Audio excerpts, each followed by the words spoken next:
की कहानी का अनुमान है नूनी का कारनामा। नूनी एक नन्हा सा गधा था। वो आजकल सख्त उकताहट का शिकार था।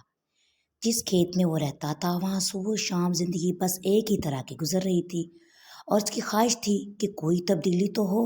एक दिन वो बोला, मैं जंगल जा रहा हूँ, शायद वहाँ मुझे कुछ नया मिल जाए। घोड़ों ने इन्हाते हुए से मना किया, नन्हे टूनी जंगल में मत जाओ, बेहतर यही है कि तुम अपने खेत में ही रहो, जंगल में खतरा है। नन्हा गधा बोला, मैं इस खतरे को ढूंढने ही तो जा रहा हूँ। वो इरादा कर चुका था।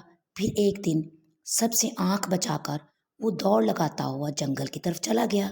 इसकी मुलाकात वहाँ एक गुलहरी से हुई जिसकी बड़ी सी दुम थी। वो जल्द ही आपस में दोस्त बन गए। नूनी ने उससे पूछा, यहाँ कोई खतरा तो नहीं? गुलहरी ने बताया, क्यों नहीं, एक सुरख लोमड़ी नजदीक ही रहती है, वो बहुत चालाक है। गधे ने कान खड़े कर लिए और बोला, मैं नहीं डरता, मैं उससे मिलना जाऊंगा। गुलहरी बोली, जब तुम अब उसे देखोगे ऐसा नहीं कहोगे, तुम वापस अपने खेत में चले जाओ, तो नहीं तो तुम्हें यहाँ बहुत खतरा है। नूनी ने कई जानवर मिले, सब ने उसे समझाया कि लोमड़ी से बच के रहना। तभी एक शैतानी आवाज उनके कानों से टकराई, क्या सब मेरे मुतलक बात कर रहे हैं?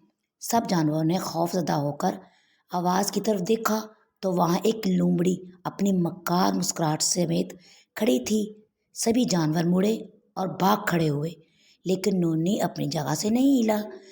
फिर अचानक उसने सर उठा के इतनी ऊंची आवाज में रेंगा कि पूरा जंगल सर पे उठा लिया। लोमड़ी अचानक सटपटा गई और फिर खौफजदा हो गई। उसने पूरी जिंदगी में इतनी खौफनाक और भयानक आवाज नहीं सुनी थी। उसने अपने पंजे उठाकर अपने कानों पे रख लिए और छुपने के लिए करीबी झाड़ियों में छलांग लगा दी। वो इतनी तेज भाग रही थी, उसे खुद पता नहीं था वो किधर जा रही है, और पता ये था कि वो कभी जंगल में वापस नहीं आएगी।